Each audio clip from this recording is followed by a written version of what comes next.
Hey, this is Notser, and today we're taking a look at something Wargaming has never done before. It's an alternative Tier 10 for an up-and-coming line. This is going to be the Tier 10 Soviet Battleship, Pobeda. It will be the alternative battleship, along with the Kreml, at Tier 10. Now, you'll have to choose between the two. They play very differently. They do have some traits that are similar, but the majority of those traits that are significant to the playstyle, they are completely different. My build is on the screen. It is a work-in-progress ship, so everything you see is subject to change. It could be, nerfed, buffed, or left the same. We're a little ways out, and they're justifying that, until they really feel confident about the design. We really don't know. Really don't know if this is balanced, because we need the time and the data to confirm, but early impressions on the ship, she's really good. It is the Kreml with the same armor scheme outside of the deck armor. The deck armor is 32mm versus 60. Everything else is a carbon copy. 32mm bow and stern. You got 410 and 430mm waterline citadel, and then the upper deck is about 150 to 200mm. But on Pobeda, the deck armor is only 32, and only 32 can be easily overmatched by Yamato. It can be easily pinned by a lot of high explosive. 60 cannot. 60 is AP safe. 60 is pretty much HE safe, and that is a clear distinction between the two. Another distinction that they've introduced is the fact that this ship, Pobeda, uses the default damage control. You'll note that the main Russian battleship line does not have access to a regular damage control. The damage control it has is a limited charge, fast recharge, whereas Pobeda is more a typical battleship and cruiser playstyle. Now, we've talked about the armor, we've talked about the consumable differences. Everything else is the same consumable-wise. You only have two options. You literally can only use damage control or a heal. I mean, that's it. You can't change it. There's no other option. I can't put a fighter on this. I can't change it for unlimited use damage control. This is it. But you know what is different? And did we just take like 30 or 15,000 damage in the back? The gun accuracy over range. That is what is different. This one keeps it. And it has greater range. It has 3 kilometers or so better range than the Kreml. And that accuracy maintains it over the full breadth of the gun range. It's not something where you need to sail forward towards the enemy to gain accuracy so that you can more consistently take out the target. You can consistently take out the target from 24 kilometers away all the way up to 1 kilometer away. It's a really great experience controlling it. I don't know that it's great to play against because of that excessive accuracy. It caused a lot of concern, and rightfully so, by a lot of competitive players because, let's face it, competitive is a pretty long-range, stagnant playstyle that just takes hold. Well, guess what's really good at long-range, stagnant playstyle? A really accurate long-range battleship that has crazy armor mitigation. That sound pretty good? That's exactly what you're getting. And you can just see the placement of the shells. They just love to go exactly where you place them. It really feels great. Really fast turret traverse. Really excellent gun velocity. There's really nothing I dislike about the ship. It is definitely punishable, but it really relies on the player making mistakes to be punished. Getting too close so that the armor penetration shell for the cruiser or even the battleship can pin reliably. If you've tried to engage some of the Soviet battleships at extended ranges, you will find out that that citadel is definitely vulnerable, but it's not really vulnerable at long range. It's pretty safe, and that's a good thing for actively maneuvering Soviet battleship players, but if you're looking to try and punish the ship, well, I don't really know how you can effectively punish it as another battleship or even another cruiser. It's just gonna, fall under constant pressure, but any battleship is gonna do that. This is a unique set of circumstances where the ship is Very, very powerful at doing just this. Long-range fire support. It's going to probably be in every competitive game mode, I expect. And until players recognize how to counter it, it's going to be incredibly successful. As you can plainly see, we were able to assist our teammate, and I'm trying to get into a position so that I can punish the Salem. Because this has great accuracy, it gets rewarded for finding the angles of crossfire, where it can punish a player who's trying to establish his armor towards one side of the... Oh yeah, armor piercing. 25,000 damage, armor piercing. It is very vulnerable to aircraft. Very, very vulnerable. Speaking of vulnerable, enemy Salem showed up. Now, if I set up my AA, it's usually only one successful attack. Ooh, that placement. We did so much damage. 2 citadels, 3 penetration. I think we did, what, 20 or 30,000 damage with that salvo? It's money. And it has the armor to move into that position to punish ships like that.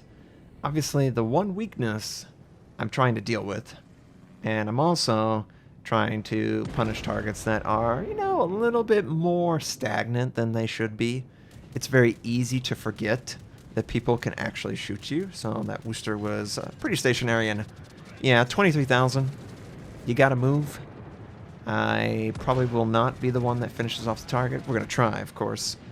I'm assuming a teammate will finish him, though. And is that enough? No, of course not. Friendly is bombing him as we speak. Is it enough to kill him? It isn't, but the friendly's out definitely finishes him off. So, Pobeda. Crazy accuracy. Absolutely insane accuracy over range. Its gun caliber cannot overmatch 32, though. So, Yamato still has a clear advantage there. When engaging, you know, bow on targets, you're probably going to switch to high explosive, as I am in this situation. Just to, you know, I didn't expect him to turn in. Clearly he did. Clearly we were able to punish with an 11,000 salvo, but now I'm awkwardly loading high explosive against a target that's, you know, perfectly broadside, or very nearly. Obviously I would love the accuracy here, but, you know, we're going to make do with what we have. Now, that Salem that we punished, he moved towards the center of the map, but look at this accuracy, man. And we're able to finish off the enemy Yamato. Easy peasy. No issue with that at all. Crazy consistency over range, and enemy gearing is spotted out by the friendlies over in the east side of the map. This game started out pretty bad. You know, the western side of the map fell pretty quickly, but the east for my team was incredibly successful. We're dealing with the aircraft carrier. He's throwing his aircraft.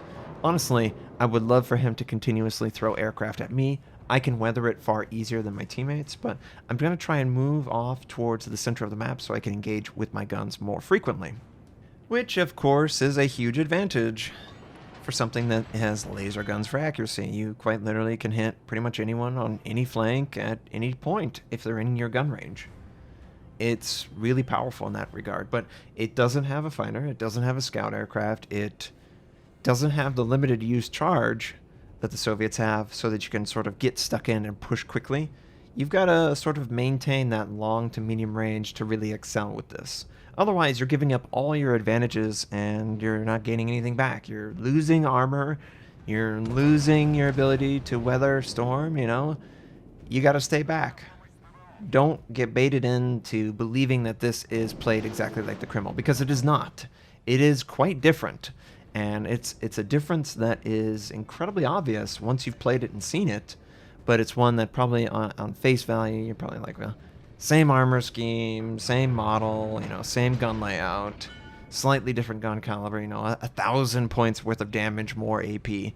Where is it really different? The stats in-game don't really bear out the fact that it has crazy accuracy over the entire range of the guns.